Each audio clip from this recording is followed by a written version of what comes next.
Why can't we just forgive and move on? Water under the bridge. The past is in the past, right? I mean, I want to forgive them. I told myself that I forgive them, but when I'm around them, I still feel this hurt. I still feel disconnected from them. Why? Because as much as we want it to, forgiveness alone doesn't lead to closeness or safety or connection. And that's why you still feel unsafe when you're around them. Now, that's not to say I'm against forgiveness. I think forgiveness is a vital part of any healthy relationship. It's actually not talked about enough. People don't tell you when you get married, you're both going to hurt each other in lots of different ways, and you both need to become experts on taking accountability, apologizing, and forgiveness. That's obviously not justifying any large betrayals. I'm simply saying that true forgiveness is always an essential part of any healthy long-term relationship. True forgiveness means that I acknowledge there was some wrongdoing towards me. That's why we say people owe you an apology. It's because they took something from you. There's a debt, there's a wound, they hurt you. And it's very important that we don't just sweep that under the rug and we actually acknowledge it. Now, we can purposely let go of the resentment and cancel the debt that they owe us because we know they can't really pay us back anyways. But at the same time, forgiveness alone doesn't lead to trust being rebuilt, does it? Forgiveness alone doesn't restore any disconnection in the relationship. Forgiveness alone doesn't heal those wounds. We can choose to forgive, but if that person is still in our life and you're asking, why can't I just forgive them and move on and everything feel okay in my body again? It's because it just doesn't work that way. Your body is too smart for that. It knows they aren't a safe person, or it knows that they aren't being trustworthy. Why would your body want to give more of itself to someone who is only taking advantage of it? That wouldn't make sense, and your body knows that. You can't trick your body into feeling safe around unsafe people. If someone isn't interested in listening to your pain and being curious about how their words or actions affected you, if someone isn't interested in validating your pain as real and taking accountability for the unintentional pain that they've caused you, if they have no interest in what repairing those wounds means, then you can forgive all you want, but you'll never feel close to that person. That's not to say that closeness isn't possible after someone hurts us. It absolutely is. But only if both people are working towards repair and reconciliation. And that takes not only forgiveness from one, but also a willingness to take accountability and validate wounds of the past with consistent change in behavior. Forgiveness is wonderful, but intimacy and trust and connection will always require more than just forgiveness. This is why people go no contact with a toxic or narcissistic parent, even if they've forgiven them. It's not because that was their favorite option. It's because they felt like it was their only option to maintain peace in their life. They realized that they shouldn't have to feel like they're abandoning themselves just to be around this person. They realized that they don't know anyone, especially someone who mistreats or disrespects or neglects them.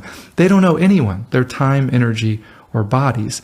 And even though I've forgiven this person, they refuse to take accountability. They have no remorse, and they aren't changing those behaviors, and I know I will never feel close to someone like that. That's not me being too difficult. It's me standing up for how I know I deserve to be treated. It's me setting healthy boundaries and expecting the same respect from others that I'm giving out to them, and recognizing that the people who have no interest in respecting me, the people who say that they're upset with my boundaries, are the same people who benefited the most when I didn't have any. No, forgiveness doesn't lead to closeness, because forgiveness alone requires nothing from the other person. I can forgive them without even letting them know that.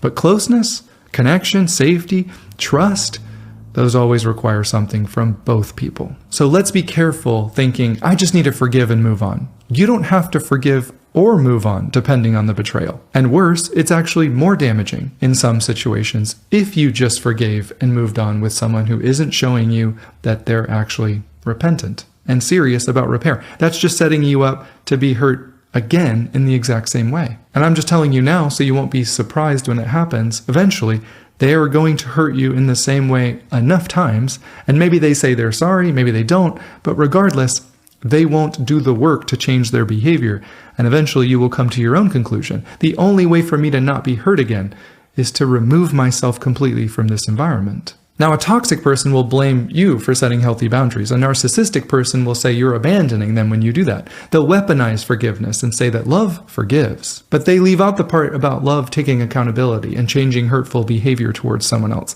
They leave out the part about love being curious about how our words and actions affect someone else.